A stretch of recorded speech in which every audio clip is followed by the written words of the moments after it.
ধন্যবাদ। আমরা এখন কথা বলবো নাম লতিফপুর। লতিফপুর টিমের ক্যাপ্টেন, আমাদের জনপ্রিয় একজন খেলোয়াড়। তিনি একসময় তার ডাকনাম কিন্তু এখন রয়েছে সেই সাহেল।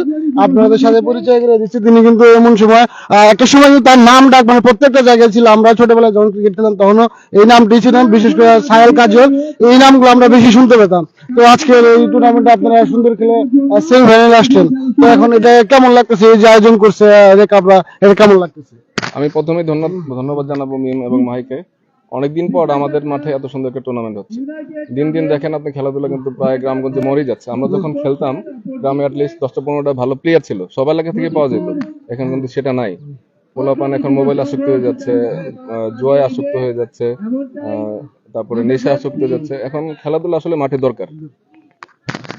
যেহেতু আপনারা 12 ওভারের খেলা, আপনারা পরে ব্যাটিং করবেন, তো সেই ক্ষেত্রে আপনারা ওদেরকে কত রানের মধ্যে আটকে রাখতে চাচ্ছেন? আসলে টসে জিতলে আমিও ব্যাটিং এ নিতাম, কারণ ডে লাইটের একটা ব্যাপার আছে। সানডার যখন চলে যাবে, বলটা যেহেতু মাঠে শেওলা পড়া, বল শেষের দিকে একটু নামবে।